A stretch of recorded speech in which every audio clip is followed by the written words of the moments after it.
What is a boat doing in the middle of a desert? You would expect to find a seagoing vessel closer to shore. This is the question archaeologists had been asking for decades. In 1988, there was a storm near one of the most important archaeological sites in ancient Egypt. A wooden structure emerged from the sand. It was hollowed out by termites. Scientists were determined to solve its mystery. In 2000, they began excavating the site near Abydos, Ubidos. An American team of experts soon discovered a boat that was 70 feet long, and it wasn't alone. In total, there were 14 boats neatly resting next to each other. It was impossible to completely dig out the boats because of their poor condition. Luckily, the wood was preserved enough to get a sample. Analyses revealed that the boats were around 5,000 years old, the oldest fleet in human history to this date. The time of their construction predates the pyramids at Giza by half a millennium. Each ship of the fleet rested in a vault that matched its dimensions. The room was roughly a third of the size of a tennis court. It had mud brick walls that featured more than 120 drawings of boats. Ancient Egyptians incised them on whitewashed walls that were excellently preserved. Scientists have known about these mysterious chambers for well over a century. 1901, 1902. A British archaeologist, Arthur Weigel, stumbled upon a strange structure west of the River Nile. His team caught a glimpse of the interior walls. Sadly, a section of the roof collapsed, so they had to call off further exploration. Researchers abandoned the site, but its location remained on the maps. The boat's position first led scientists to think that they rested on a bank of the mighty Nile. But there was a problem with this theory. Today, the river flows almost 7 miles west of Abydos. Further studies of the surrounding terrain showed the Nile didn't change its course throughout history. Also, if the boats floated near a dock, they would be in unstable positions. The 14 vessels at Abydos were perfectly parallel to each other. There was only one conclusion possible. Someone had deliberately placed them like that. They must have gone through a lot of effort. Each boat had enough room for up to 30 rowers. These vessels could really float. They weren't models, but scholars still don't know if they actually sailed any body of water in ancient Egypt. This doesn't diminish the importance of the find. Previously, archaeologists found only small-scale models. In King Tut's tomb alone, there were 35 boat models. For a long time, these figurines were the only clues as to how ancient Egyptian vessels looked like. The boat's design confirms that they were the real deal. They are the earliest surviving examples of something called built boats. Ancient people constructed primitive vessels by hollowing out large tree trunks. The alternative was reed that was tied together to form a raft. The boats at Abydos had planks tied together. This was a major breakthrough in shipbuilding. During their lifetime, the boats must have seemed impressive. Timber was a valuable commodity at the time. There was no wood in the desert. Cedar had to be imported from Lebanon. The only person who could afford such luxury was the pharaoh. Studying the area around the ancient fleet provided more answers. Scientists discovered a mud brick structure where Egyptians worshipped the pharaoh. Its approximate date of construction matches that of the wooden boats. The same bricks out of which this building was made were used to encase the fleet. At the time of their construction, the rooms they were stored in had a ceiling. That's the section that archaeologists stumbled upon in the early 20th century. Just like mummies and coffins, these marvelous ships rested inside splendid vaults. The exterior of these rooms was also impressive. The outer walls originally had a plaster of white limestone. It reflected sunlight. In the desert sun, the structure housing the boats must have shone from miles away. Ancient Egyptian builders used the same technique to cover the pyramids 500 years later. Today, their surface looks jagged, but it wasn't always like this. When they were constructed, the pyramids had a top layer of fine white limestone. Their surface was smooth and it gleamed in the sunlight. Instead of stairs, the outer layer of the pyramids was more of a sleek ramp. Archaeologists were left with one final question. Which pharaoh owned the fleet? The answer lay just a mile from the site. This is where the tomb of a pharaoh from the 5th dynasty rested, King Senwosret III. Its time and style of construction matched the ones of the chambers with boats. The very end of his rule might explain how the boats ended up in the middle of the desert. The pharaoh probably passed away in northern Egypt. Then his body was transported down the Nile to Abydos in a marvelous procession of decorated boats. The vessels were later lowered to chambers near the final resting place of their owner. This had a symbolic meaning. In the ancient Egyptians' belief system, ships played a key role. Their supreme deity was Ra. He traveled through the sky during the day in the form of the sun. At nighttime, he sailed through the netherworld in a solar boat. The pharaoh identified himself with Ra. That's why he needed boats in the afterlife. That was the only way to regenerate himself. Just as the sun rises every day above the horizon. This belief existed for thousands of years. The more famous Pharaoh Khufu also had a ship. Scientists found it in 1954 next to his pyramid at Giza. It is some 4 centuries younger than the fleet at Abydos, but Khufu's ship was almost 2 times longer. The Great Pyramid of Giza and King Tut's tomb are some of the most famous archaeological finds in Egypt. But there are many more secrets hiding beneath the endless sands of the Sahara Desert. Recently, 2020, archaeologists found a lost city there. They have labeled it as the most important discovery since King Tut's tomb, 1922. The city of Aten is some 3,000 years old. Historians hope it will give them a unique insight into the everyday life of ancient Egyptians. The famous archaeologist and Egyptologist Zahi Hawass proclaimed the site a lost golden city. Aten sits some 300 miles south of Egypt's capital, Cairo. It is close to the famous Valley of the Kings. Archaeologists first found sections of mud brick walls that spread out in all directions. They discovered complete rooms with tools of everyday life inside. The research team unearthed a bakery, a residential neighborhood, and an administrative district. They all date back to the time when the Egyptian civilization was the wealthiest in its long history. They were also the first to make objects from iron. In 1911, scientists found a set of iron beads near a village in Lower Egypt, El Girza. These are the earliest known iron artifacts. The discovery is literally out of this world. Ancient people made them by beating into shape a piece of a meteorite. The 9 beads were once part of an ornate necklace. They are now blackened and corroded, which is perfectly normal for a piece of jewelry that is over 5,000 years old. They consist of an iron-nickel alloy. Researchers were impressed by the skill of ancient jewelers who processed the beads. Their craftsmanship is more impressive when you think that they didn't know the stellar origins of the material. The Great Pyramid of Giza also has a remarkable feature. An international research group investigated the electromagnetic response of the structure to radio waves. They found that the pyramid has the ability to concentrate electromagnetic energy inside it. This occurred inside its chambers as well as under the pyramid's base. It contains an underground, unfinished chamber. It seems that the electromagnetic response is connected with the properties of limestone, the Great Pyramid's main building material. The research results might have a practical application. The way solar cells and nanosensors function could be improved by this remarkable find. Most people know that pyramids were built as grand tombs for the pharaohs, designed to ensure they had a smooth journey to the afterlife. The Great Pyramid of Giza, for instance, was constructed for the pharaoh Khufu. But what most people don't know is that this whole pyramid building trend started right here with the step pyramid of Djoser about 4,700 years ago. This massive structure was built for Pharaoh Djoser, a ruler from Egypt's 3rd dynasty. It rises 7 layers high above the ground and stands about 200 feet tall. We think of it today as a phenomenal architectural project. But for ancient Egyptians, the step pyramid of Djoser turned out to be more like a massive experiment, a trial run, if you will, to perfect their building skills before they moved on to even more ambitious pyramids. Reaching new heights is super exciting, but the real mystery is what is going on below the ground. In this pyramid's underground labyrinth, there is a network of tunnels stretching about 3.5 miles long. And some researchers believe these tunnels might have been part of a sophisticated water system that could completely change what we think about pyramid construction. Let's talk about this massive complex located in Saqqara.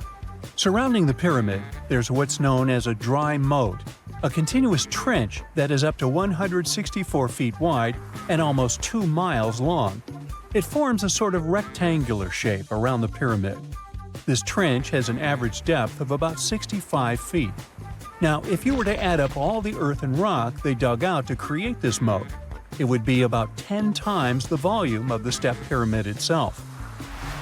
For the longest time, people just assumed this trench was nothing more than a huge quarry, a place where they dug up stone and clay to build the step pyramid. Makes sense, right? But when you take a closer look, it doesn't add up. The trench is too narrow and deep to be practical for mining, and its layout doesn't match anything we know about ancient Egyptian quarrying methods. Plus, some sections of the trench are actually covered with a rocky ceiling, which would have made it nearly impossible to use as a quarry. Another theory suggests that the dry moat had some kind of spiritual significance. Maybe it was a sacred place, where souls of nobles gathered to serve the late king in the afterlife. There are even niches in the walls that work as a hint at this spiritual function. But most researchers believe that this purpose likely developed much later, long after the complex was built for Djoser. So, what was the moat really designed for? In 2020, a researcher came up with a pretty intriguing idea.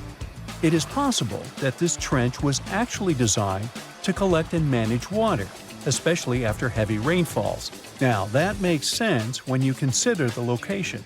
The moat sits in an area that could easily have been flooded by runoff water from nearby plains. This could also explain why the trench wasn't used for new graves until much later when the climate became drier and less prone to flooding. The story becomes even more intriguing, as this trench appears to be part of a larger, more complex hydraulic system within the Djoser complex. It is like the trench has several compartments, carefully carved out of the rock and connected by tunnels.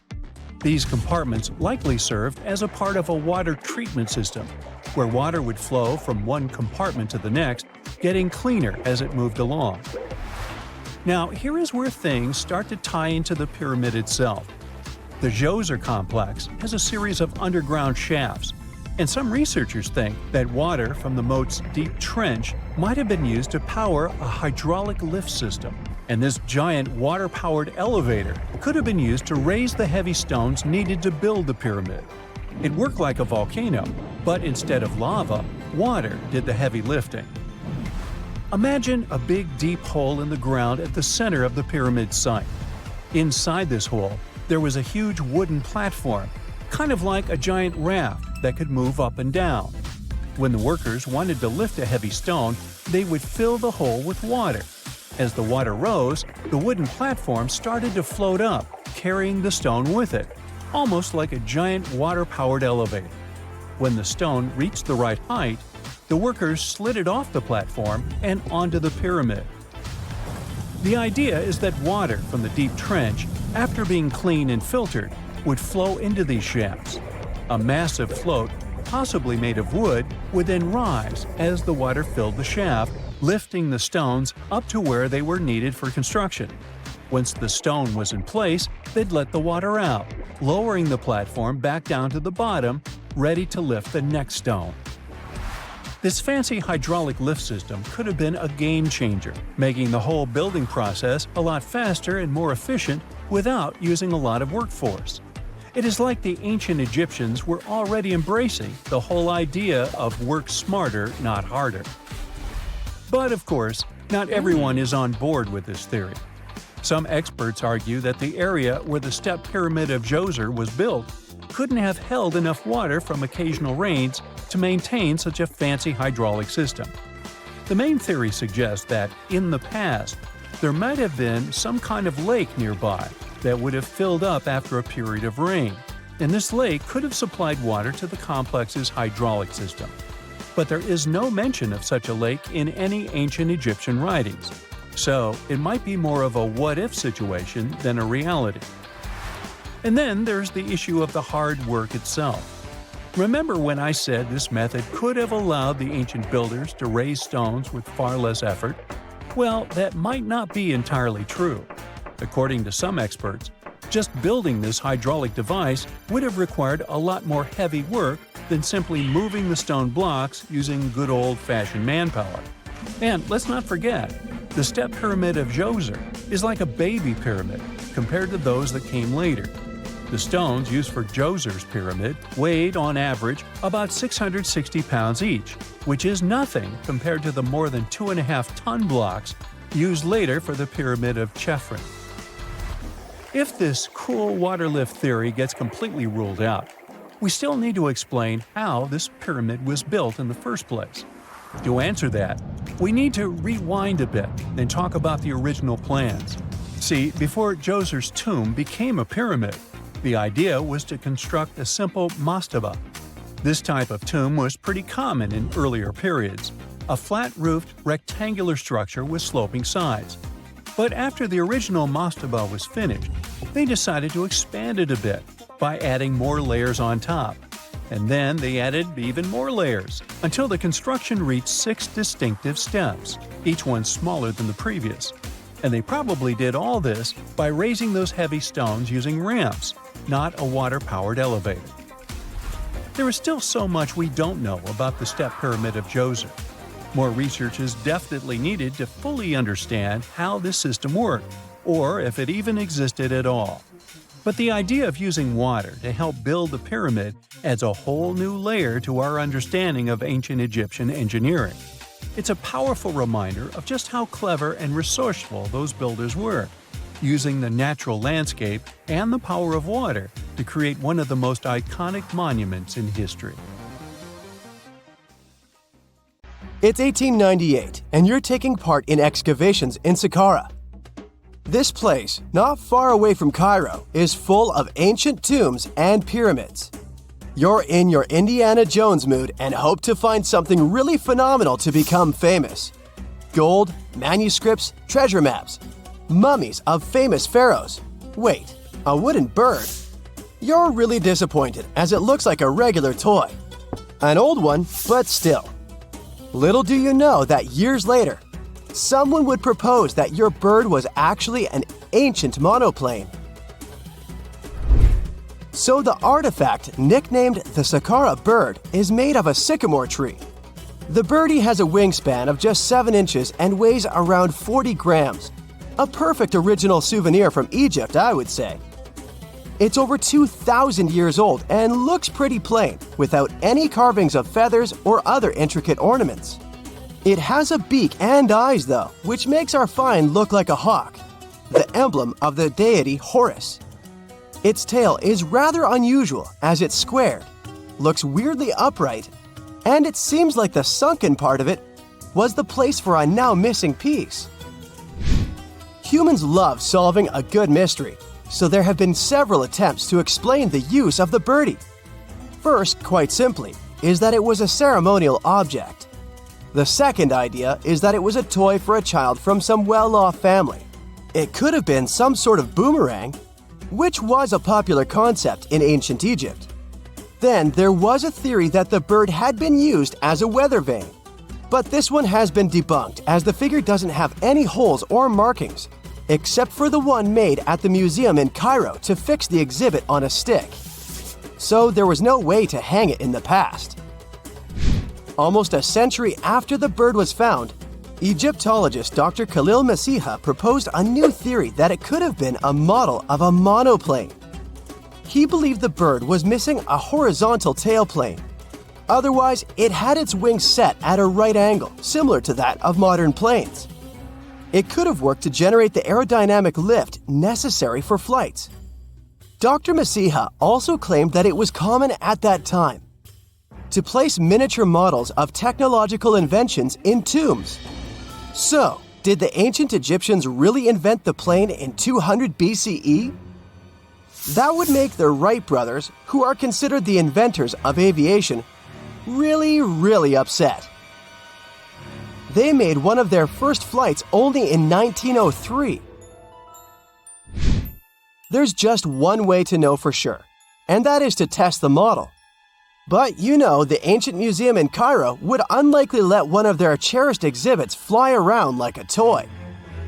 That's why glider designer Martin Gregory built a similar model, this time of balsa wood, and concluded that even with the missing tailplane, the plane wasn't much of a flyer. Case solved? Not really. This didn't sound convincing enough to the History Channel, so they invited an aerodynamics expert to build another replica of the bird. He tested it in weather conditions similar to those in Egypt and was impressed with the little plane's abilities. So, if they did invent the prototype of a plane back in the times of pharaohs, it would be a good example of an oopart. That's an out-of-place artifact, an object that's way ahead of its time in terms of technology or history. And the Saqqara bird isn't the only example of such a revolutionary concept. In 1901, a group of divers retrieved the Antikythera mechanism from an underwater shipwreck near the Greek island of Antikythera. It's been dubbed the world's first analog computer, and it's currently dated around 100 BCE. The bronze mechanism could tell the position of the sun, moon, planets, and stars, as well as the lunar phase, the dates of upcoming solar eclipses, and even the speed at which the moon moves through the sky. No one's sure who used it and how or where it was made.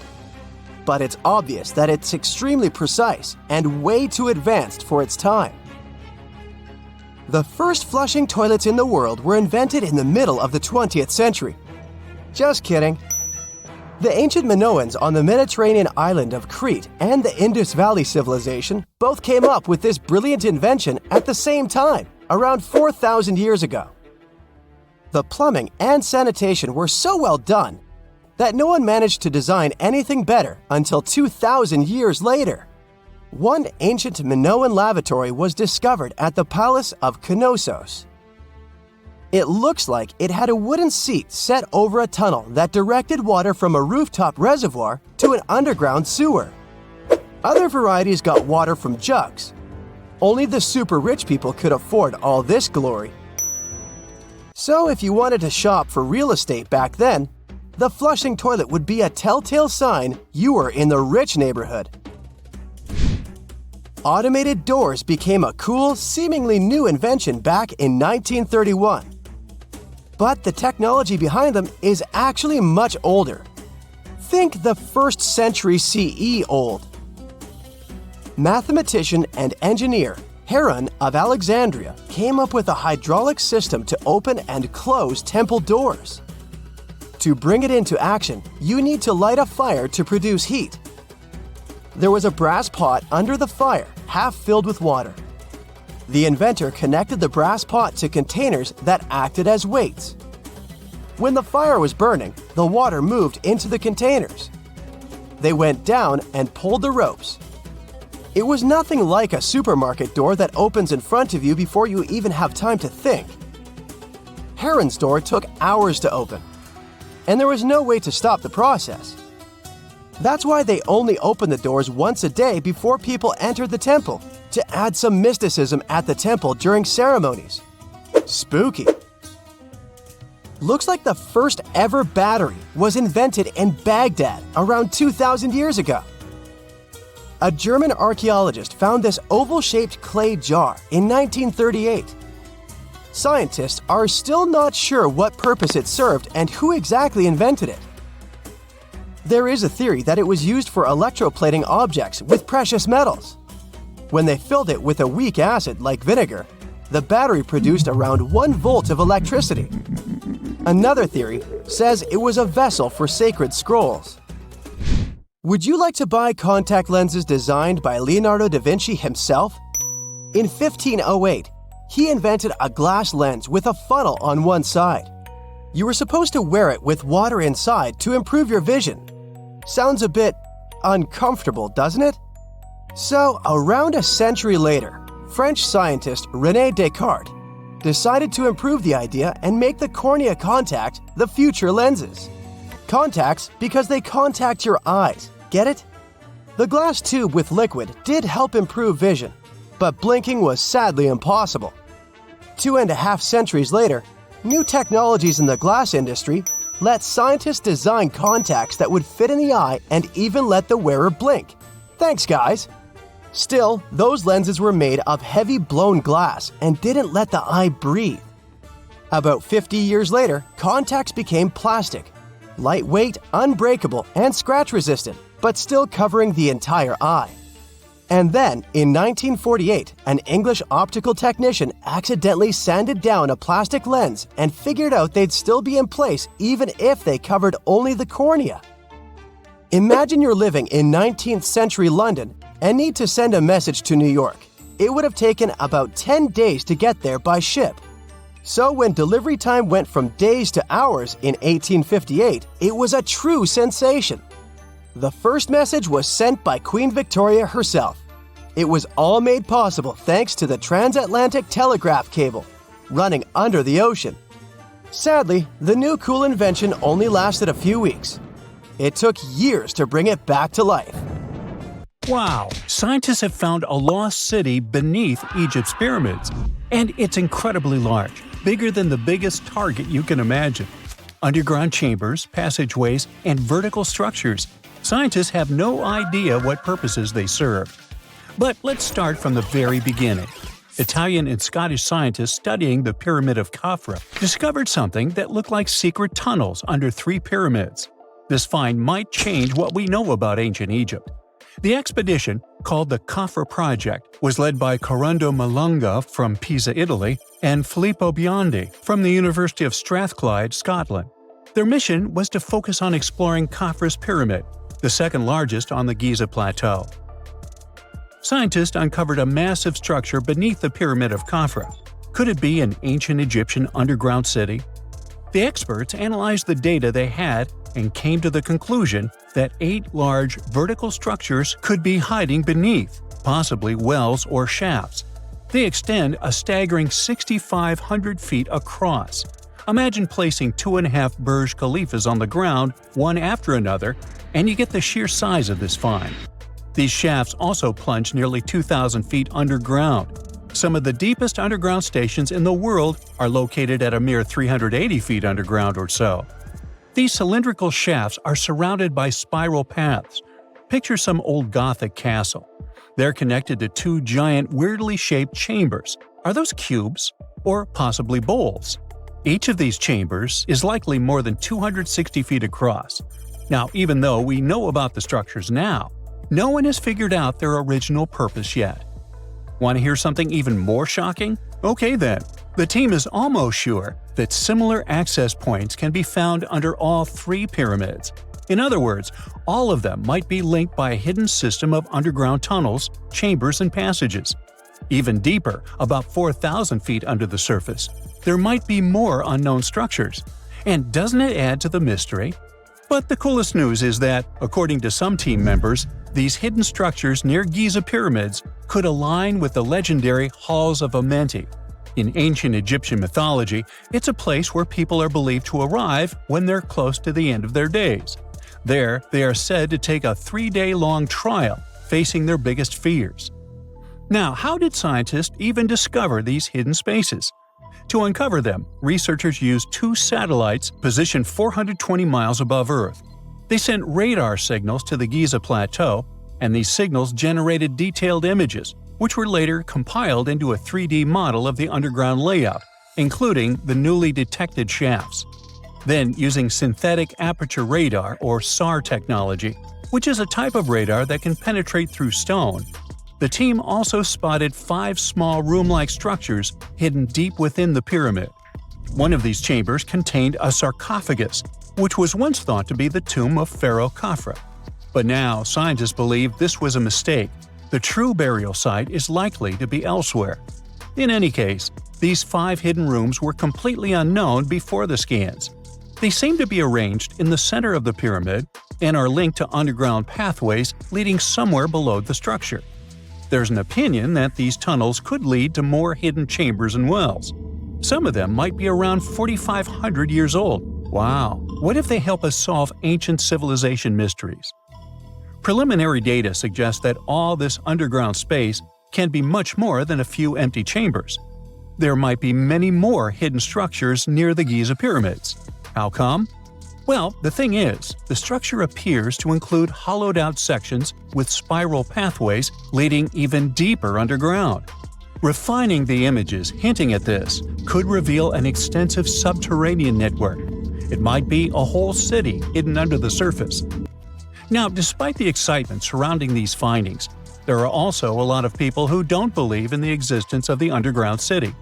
They're skeptical about the archaeological discovery in Egypt due to the lack of peer-reviewed verification. That's why several archaeologists and radar experts have challenged the validity of the claims. They've explained that the technology used to make the discovery may not be advanced enough to produce such detailed underground imagery. According to them, the 5 smaller chambers found near the surface could be natural formations, since the area had had sacred significance long before the construction of the pyramids. Some experts have even dismissed the use of radar methods in this context altogether. They call these methods scientifically unproven and question their accuracy. The discovery has also reignited discussions about ancient Egyptian myths and the possibility of hidden texts lying somewhere beneath the Giza pyramids. The layout of the newly detected underground chambers shares similarities with mythological accounts of the Hall of Records, a rumored chamber that could preserve early Egyptian wisdom.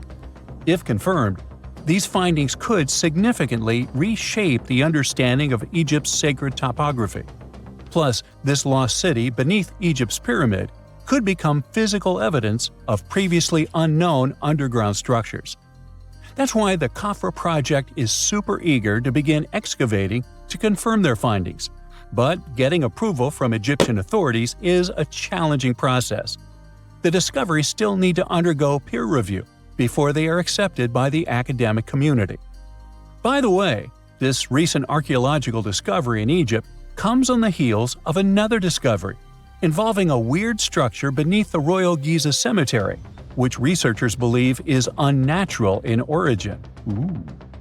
Archaeologists use remote sensing techniques and uncovered a mysterious L-shaped structure underground in the Western Cemetery of Giza. This area is known to house burials of royal family members and high-ranking officials. Many of the tombs in the cemetery have above-ground mastabas, rectangular stone or mud brick structures with flat roofs. But there is an area in the center of the cemetery where there are no above-ground structures. To investigate this unexplored region, the team used electrical resistive tomography and ground-penetrating radar. ERT works by sending electrical currents into the ground and measuring the resistance to detect remains. As for GPR, it sends radar into the ground and maps the structures based on the radar's return. The team found an anomaly about 6.5 feet beneath the surface. It appeared to be an L-shaped structure measuring at least 33 feet in length. The readings suggested that the structure had been backfilled with sand after its construction. This made the team hypothesize that it could be a mix of sand and gravel, or possibly an air void. This anomaly was classified as a highly resistive structure, which meant it didn't occur naturally. Motoyuki Sato, the study's lead author and professor at Tohoku University in Japan, claims that the structure is not a natural formation due to its sharp shape. Another weird thing about ancient Egyptian pyramids is that historians have long believed that they were built primarily for royals and high-status individuals who had the wealth and power to create such massive structures. However, new research from the archaeological site of Tombos in modern-day Sudan challenges this assumption. The thing is, Tombos' pyramid may have served as burial sites for low-status workers as well as elites. The hard-working members of ancient communities may have found their last resting place in some of the most visible monuments, including the pyramids. Located along the Nile River in the ancient region of Nubia, Tombos became part of Egypt after its conquest of the area around 1400 BCE. That's when Egypt established the site to strengthen its colonial control. Workers at Tombos built pyramids, but those were much more modest than the famous pyramids of Giza. The research team reanalyzed 110 human skeletons from Tombos, originally studied in 2012. In particular, they examined the entheses, the areas where tendons and ligaments attach to bones. Such an analysis can give us insights into the amount of physical labor a person performed. When someone does hard labor, their bones often develop distinct crests and ridges at these attachment points due to the stress on the tendons and ligaments. And while some skeletons showed little change in their entheses, suggesting they belonged to individuals from the upper classes, others showed more serious changes. It means they belong to lower-class workers. This finding can totally challenge our earlier understanding of pyramid burials, especially the idea that only elites were buried in the pyramids, because the pyramids themselves were designed for the elite. This recent research may prove that lower-class workers may have found their final resting place in these monumental structures too. Egyptologists have been digging around every inch of the Great Pyramid for ages. Yet somehow, they overlooked this stunning pink granite bathtub buried a few miles next to it. And here's the deal. This mysterious oval tube lying next to the Khufu pyramid for years may provide evidence that the Egyptians built the pyramids not only for monumental purposes, but also to generate electricity, experimenting with it long before Alessandro Volta and Thomas Edison. The Giza Plateau is famous for its three pyramids, Khufu, Khafre, and Menkaure. But there are also two smaller foundations next to them, the unfinished North Pyramid of Zayat el-Aryan and the Layer Pyramid. Some researchers say these buildings were never finished, while others think they were destroyed for more mysterious reasons. One of these reasons might have to do with the original usage of the Giza pyramids, the idea that they were used as an electricity generator. To connect these dots, we need to go back to the beginning of the 20th century. That's when an Italian architect and Egyptologist named Alessandro Barsanti decided to examine the Zayat el-Aryan pyramid. Near the site, he noticed something unusual: scattered granite fragments. To a casual passerby, these might have seemed insignificant, but Barsanti recognized the signs. You see, ancient Egyptians often used sites to prepare stones before transporting them to their final destinations. The fact that there was granite on the ground intrigued him. Granite was a more expensive material than the limestone typically used for pyramids, which suggested that it might have been intended for an important and possibly hidden structure. At a depth of 68 feet, they encountered a huge pink granite block. He kept going with the excavations, and they revealed ancient inscriptions carved into the stones. They sent the drawing to experts, but no one could decipher what they meant. Were they instruction sets to something? That's when Barsanti made his biggest discovery. He found an oval-shaped vat carved from pink granite and polished to a mirror-like finish. The thing is, the vat had been carefully sealed. When they opened it, they found a thin black residue along the walls. I'm thinking something in the lines of a black oily substance. This discovery raised many questions for him. It didn't make sense to him that ancient Egyptians would go above and beyond to seal and protect this strange vat. By 1911, Barsanti had to abandon his effort to figure out what was the deal with that mysterious pit. But his findings intrigued researchers all over the world, and they've got their own opinions about it. One of these modern theories suggests that the other pyramids could have been used as a part of a bigger whole. It suggests that the Khufu pyramid was actually used as a water pump designed to irrigate the desert area. Apparently, the pyramid's internal chambers would function as a hydraulic system. In the 1990s, an engineer took this theory seriously and studied the pyramid's subterranean chamber. Surprisingly, he found actual signs of water damage. Apparently, the pyramid generated powerful compression waves, aka pulses, that could create electricity. This raised an important question. Could the ancient Egyptians have used the pyramids as a generator in order to produce electricity? On paper, that was proven to be possible, but hey, agreeing on the original use of the pyramids is probably one of the most difficult things in the world. So, we're still not 100% sure about this. Apart from that, Egypt is a playground for important discoveries regarding humanity's past. I mean, scientists have just discovered what looks like a cosmic command center, similar to that room from the Doctor Strange movies. They discovered an L-shaped astronomical observatory, measuring around 9,000 square feet, dating back to the 6th century BCE. Definitely the first and largest of its kind from that era. The mud brick structure housed tools used for calculating dates related to ancient Egyptian rites, royal coronations, and agricultural plans. This observatory is located in the archaeological site known as the Temple of Phuto, just 50 miles east of Alexandria. It's pretty impressive. The structure was designed so that you'd get inside the room through an east-facing entrance. This way, you'd get to see the sunrise. Once inside, you'd find a pretty huge shadow clock, used to tell time by tracking the movement of shadows inside the room. This variant of a sundial clock was nearly 16 feet long. That was quite an exciting discovery. Another interesting one was that scientists and Egyptologists have discovered the first ever pregnant mummy. Now, even if we know quite a lot about mummification processes, we keep making discoveries that open new doors into the lives of ancient Egyptians. It took so long for someone to find out this mummy was expecting at the time she was embalmed because she was placed in a male's coffin.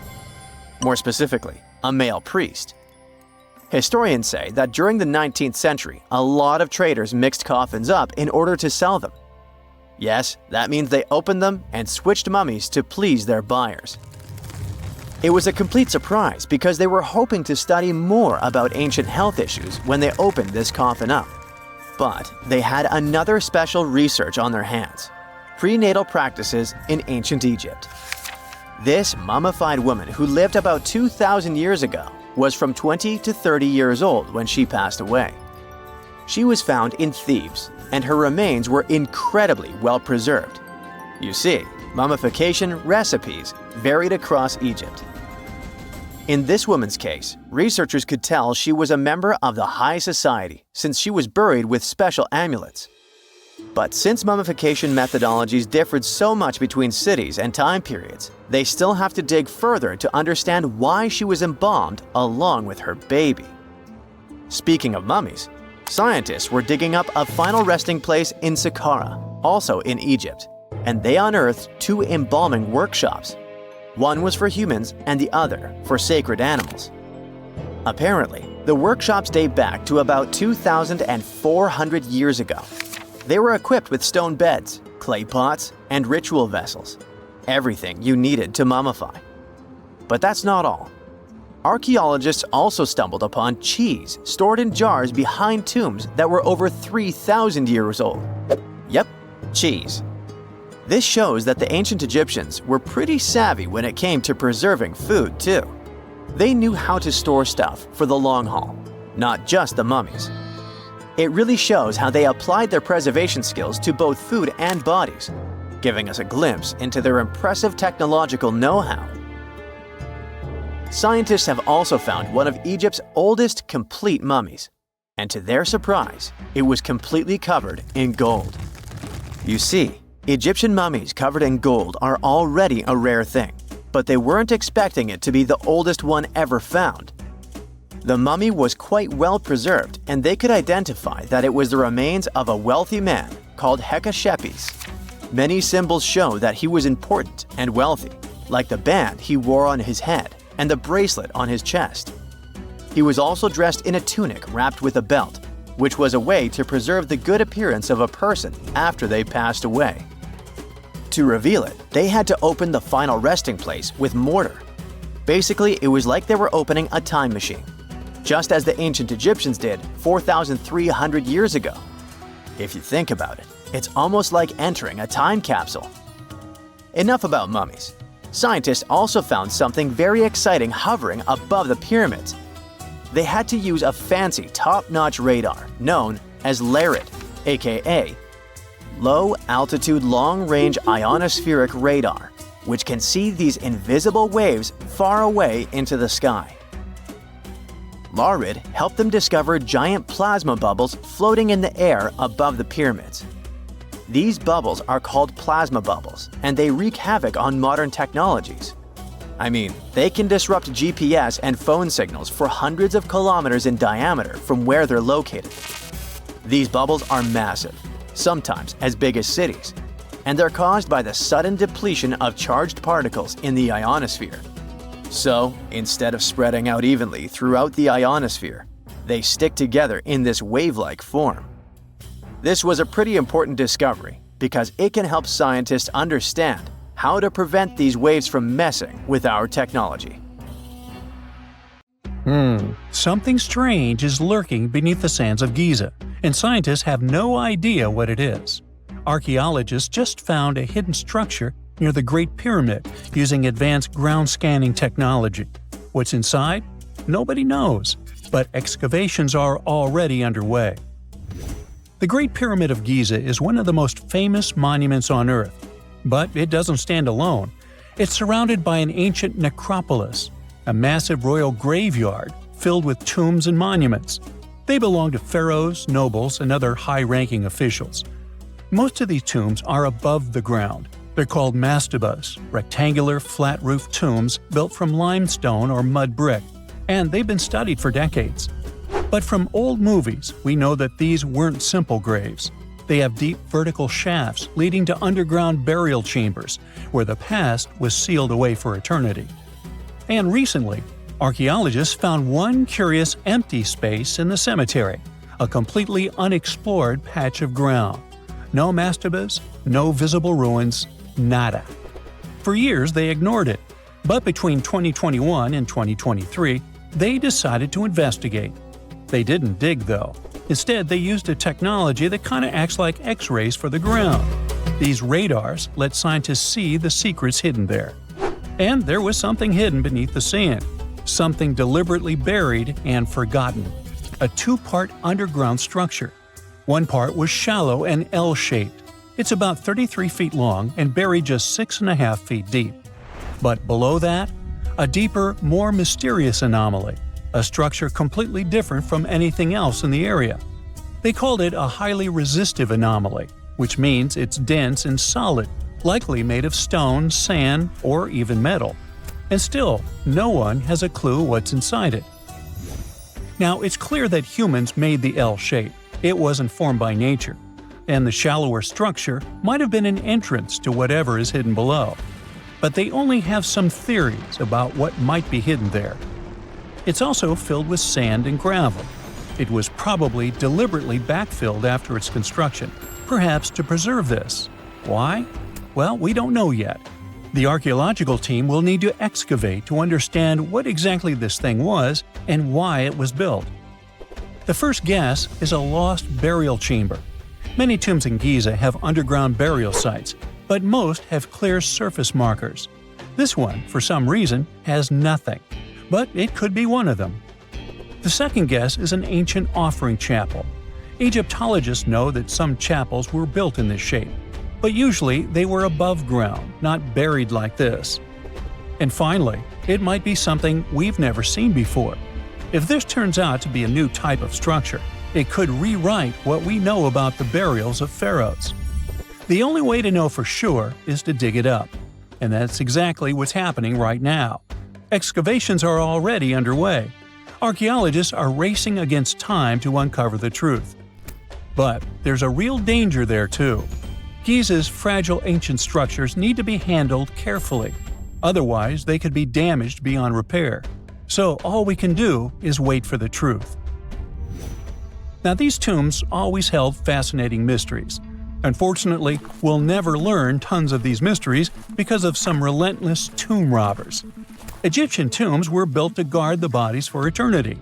But that absolutely didn't stop people from breaking in and stealing everything valuable inside.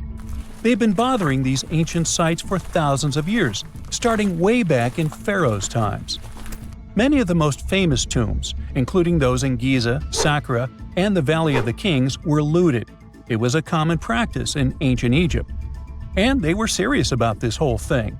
They dug secret tunnels to bypass traps and walls, bribed or threatened tomb workers to get inside knowledge, cracked open sarcophagi to grab gold, jewelry, and artifacts.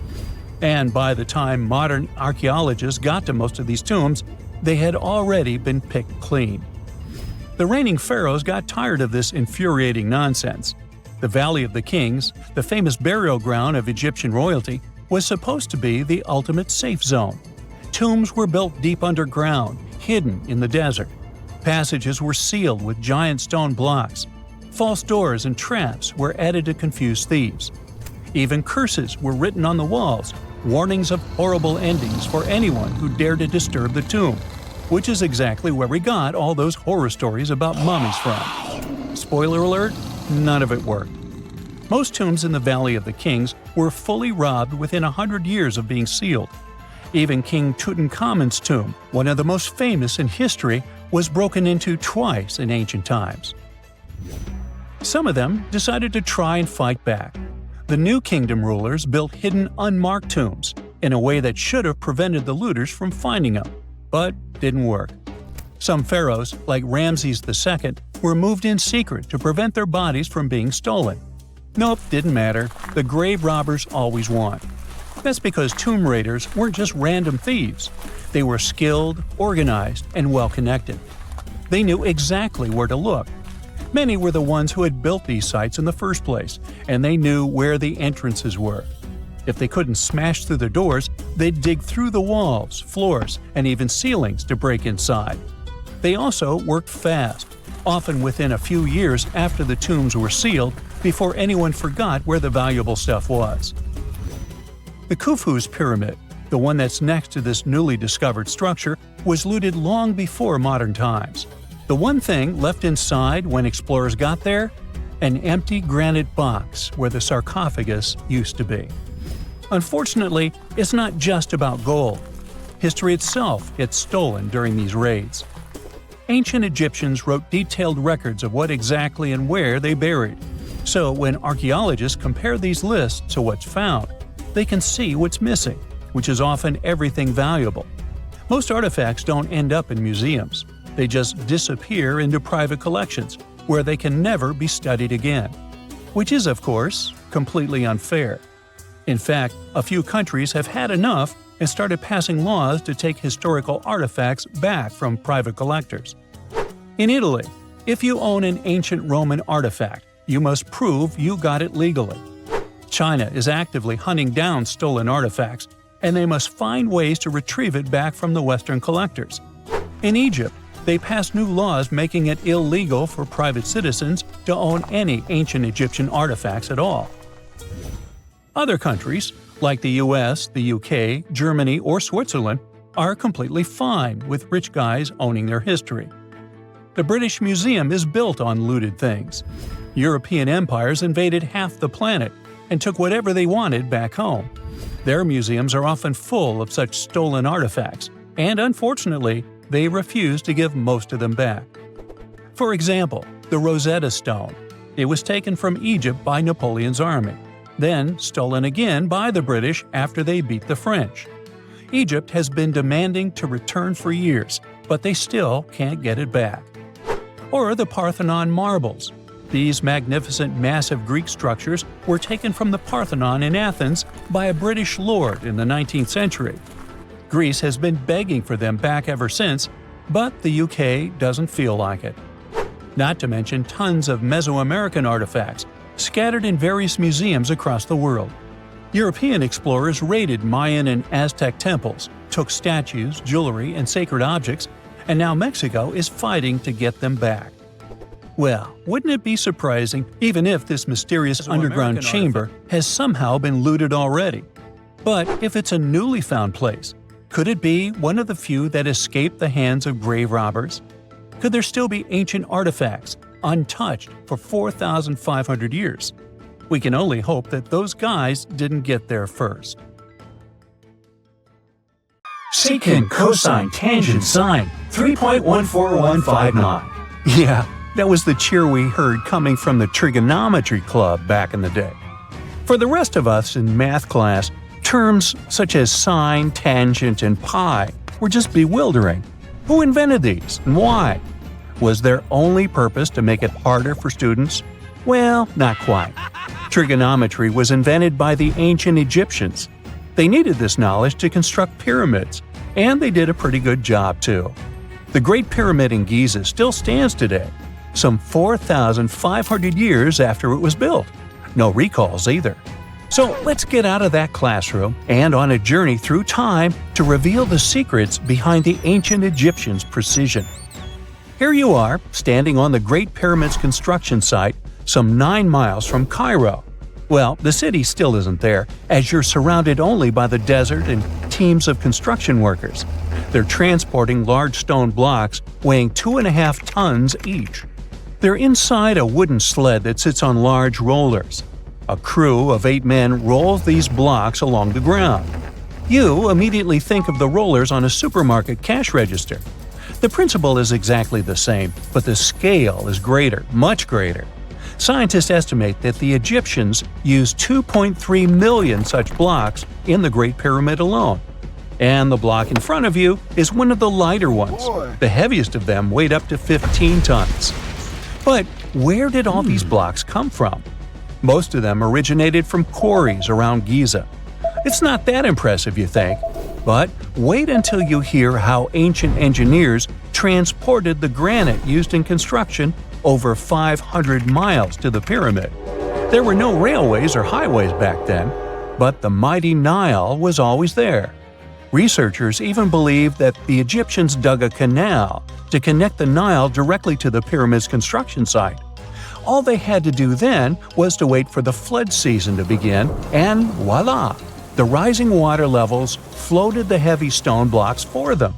But how did they lift the enormous stones on dry land to stack them up to the top? Did they use oversized cranes? Well, ancient Egyptians worked around this problem, literally speaking. One of the workers is now pointing to the giant ramp going around the pyramid they're building.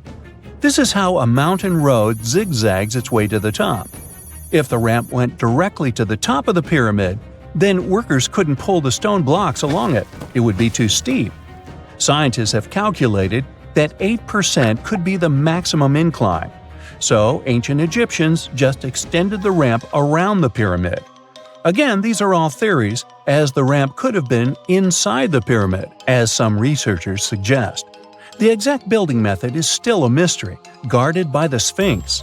That's its real name, right? Wrong.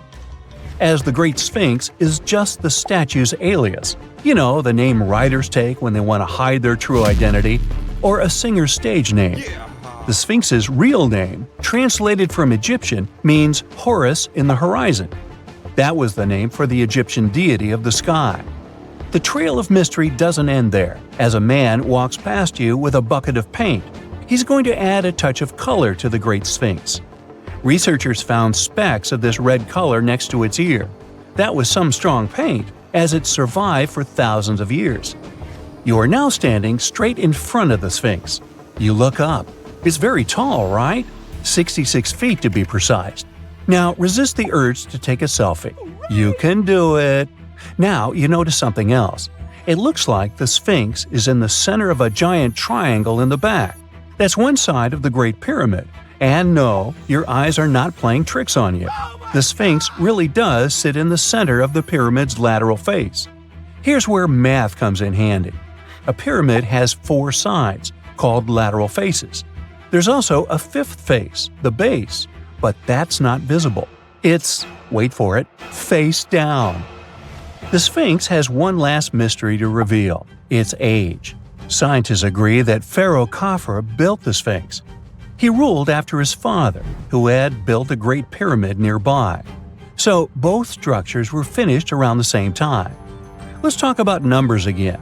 You've heard of Cleopatra, the Egyptian princess described as a woman of great beauty. Hello? She saw the pyramids, but she lived closer to the time of the first iPhone than the time of the people who built the pyramids.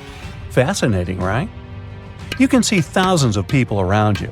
They're working hard to build the Pharaoh's tomb. But how many of them are there exactly? One Greek philosopher estimated there were as many as 100,000 workers. Seems like an okay number for such an enormous structure, but it can't be true. Science simply can't back up this number. Egyptologists put the total number of workers at 30,000. And yes, Indiana Jones was one of them, at least on the big screen, but he showed up late. Egyptologists know a lot about the pyramids, but not everything. Not because they don't want to, but because they haven't yet dug up enough evidence. They can only guess how the building process went. First, engineers would arrive to choose the right spot and do the necessary measurements. That's why they needed all that complicated math. Then, it's time for sourcing the material, the large stone blocks I mentioned earlier. When boats deliver them to the site of the future pyramid, workers can finally do their thing. They operated in smaller groups, but there were at least 2,000 of them chiseling and carving away at any given time. Sounds like a typical construction site today? Well, that's because it is, just thousands of years ago. It's amazing what ancient Egyptians were able to achieve with just copper and stone tools. The pyramid is now complete in front of you. But is it the same pyramid we see today? Why is this structure shining bright in the desert sun? Isn't it supposed to be a dusty yellow color? Well, no. Human activity and the elements have completely stripped the outer layer of stones over time. Expert craftspeople polished these blocks using nothing but stone and sand. The end result was a smooth and shiny rock. On the day it was completed, the Great Pyramid of Giza was a perfect triangle of light. Its polished sides acted like giant mirrors, reflecting the powerful Egyptian sun. This is the point where you should put your glasses on, and that shiny thing you see at the pyramid's very top is actually gold. The capstone at the top of the pyramid is called a pyramidion. It was covered in sheets of gold. As you can guess, these were the first stones to disappear. Let's make another stop before we get you back to your classroom. We travel to the British Isles, and no, Stonehenge isn't our destination. It is Newgrange in County Meath. Scientists estimate that the ancient peoples of Ireland built this stone monument around the year 3200 BCE. This makes it older than both Stonehenge and the Great Pyramid in Giza. The function of the circular mound in Newgrange is the same as the one of the Great Pyramid and equally mysterious. The estimated amount of loose stone present in the valley is over 220,000 tons. And it's not just randomly thrown on a pile. The order in which the stones are set makes the structure water-resistant. That would explain how Newgrange had survived for so long. Kinda makes you want to splash out the cash for that waterproof phone case, huh? Well, you're back in your school desk, but today's math lecture is the last thing on your mind. You're thinking about how great the Egyptian pyramids are, and if we have something similar today. It turns out modern engineers are just as impressed with the Great Pyramid as you are. There's a glass pyramid sitting in the main courtyard of the famous Louvre Museum in Paris.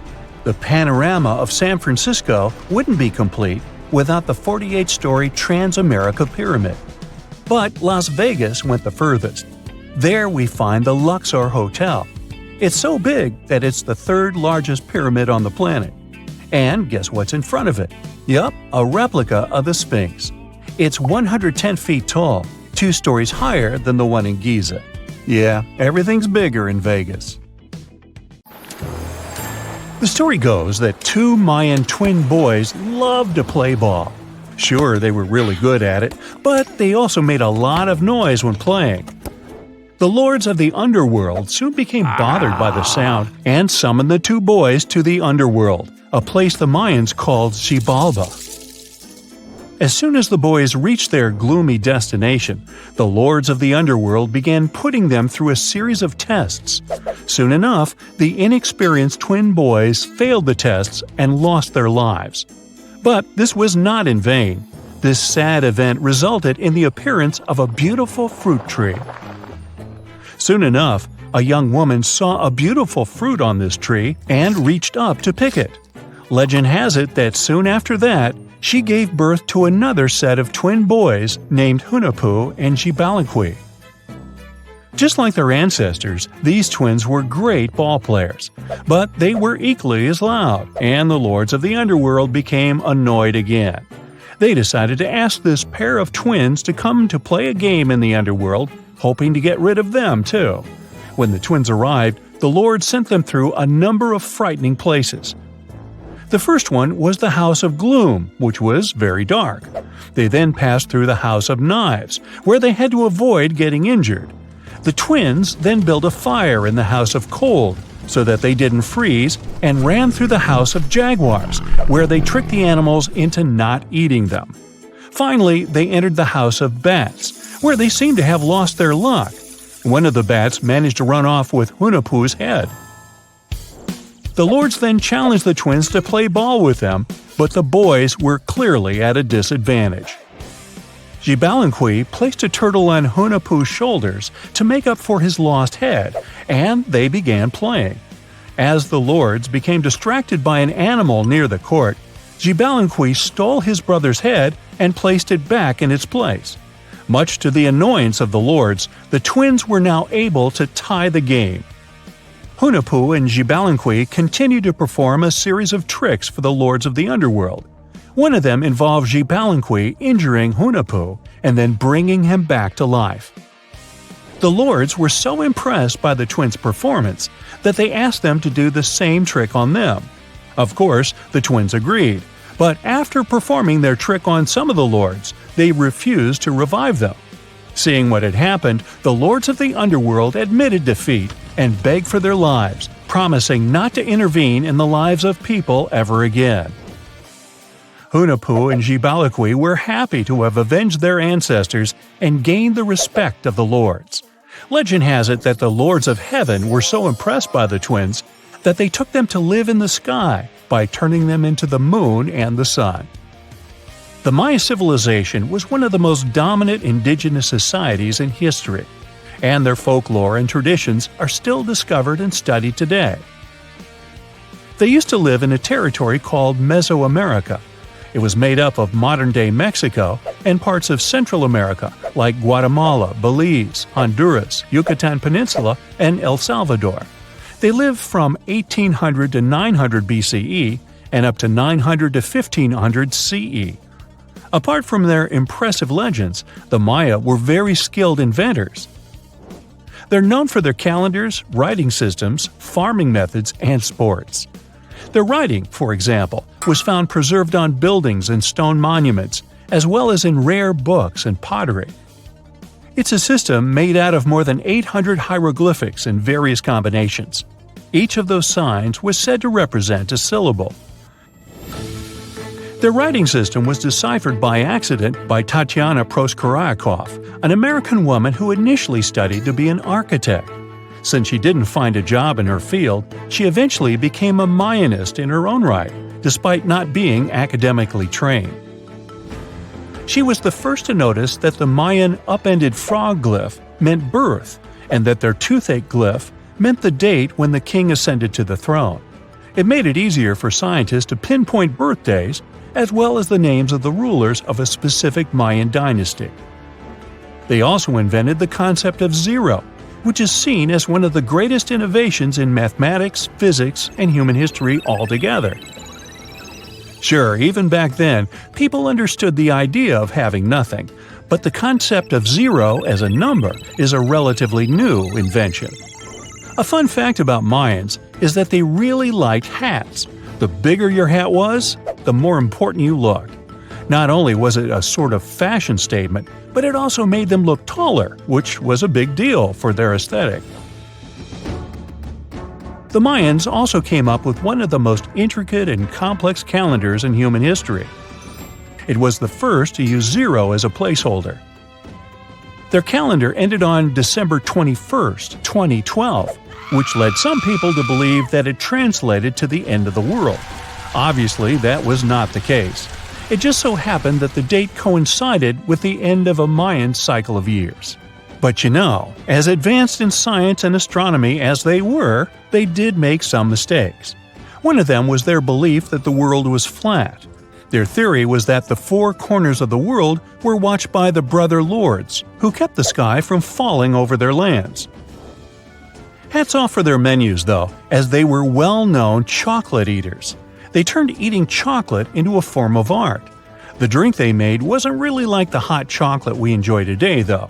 The recipe included mixing cacao with water, honey, chili pepper, cornmeal, and other ingredients to make a foamy, spicy drink. The ritual of drinking cacao was a crucial part of their celebrations. We're not done discovering all the amazing parts of their architecture and civilization. It was only a few years ago that a Maya pyramid was found at Tonina, in the Mexican state of Chiapas. It was estimated to be more than 1,000 years old. The reason why it escaped archaeologists for so long was that it lay hidden under what was believed to be a natural hill. The ruins of two Mayan cities have been recently discovered in the Mexican state of Campeche. Why didn't we find them until now? Well, they were concealed by really thick vegetation, which made it difficult for archaeologists to reach them. The Mayans didn't just disappear. Their descendants are still around today, many of them choosing to live in their ancestral homelands. You can find them in Guatemala, for example, where the Maya people make up the majority of the population. Overall, the Maya ethnic group contains people that speak different Mayan languages, such as Yucatec, Quiche, Quechua, or Mopan. They had no idea what a spa day was, but the Mayans really enjoyed a nice sweat once in a while. Sweat lodges were discovered around ancient Mayan sites. They were built out of stone or adobe. These rooms were an essential part of their cleansing and healthcare rituals. One of the earliest sweat lodges was found in Quello in northern Belize and appeared to date back 3,000 years. One of the most important parts of the Mayan culture was a ball game which they named Pix. It had both political and spiritual significance. We can see ball courts at important parts of Mayan archaeological sites. The main goal of the game was to pass a rubber ball through a very high stone hoop without using your hands. Basically, it was a combination of soccer and basketball. However, it could have serious consequences. The loser could, at times, even lose his own life. Ooh, high stakes indeed. Because of this game and the need for bouncy balls, the Mayan people were some of the first cultures to use rubber. They made it using natural latex. There were different kinds of rubber depending on what natural substances the latex was mixed with. And that, my friend, is the way the ball bounces. Sorry, but you know me, I just couldn't resist. X-rays are a type of invisible radiation that can pass through our bodies and objects. They're very important in the field of medicine because they allow doctors to see inside our bodies without having to perform surgery. Now, let's dive into how X-rays work. They're a kind of electromagnetic radiation, just like light or radio waves. However, they have much higher energy than light, which makes them able to go through objects that light cannot. Imagine you have a powerful flashlight. If you try to shine it through a wall, the light won't go through because the wall is too thick. But these rays have enough energy to go through walls and even our bodies. The discovery of X-rays happened by accident in the late 19th century. A scientist was experimenting with cathode rays, which are a type of radiation. He was working in his lab and noticed that a nearby fluorescent screen started to glow, even though it was not directly exposed to the cathode rays. He realized that something invisible was causing the fluorescence, and he named it X-ray, because X is the mathematical symbol for something unknown.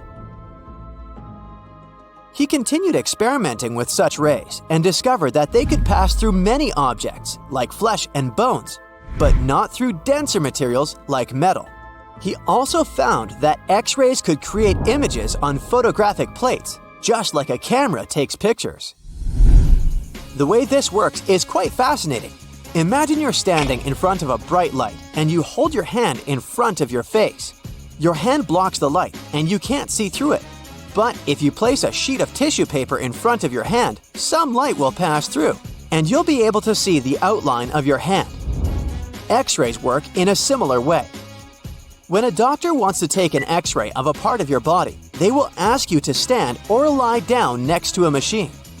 This device has a special plate that can capture the image. Let's say the doctor wants to further examine your arm. They will place the X-ray plate on one side of your arm and the machine on the other side. Then, the machine will produce a controlled burst of X-rays that pass through your arm.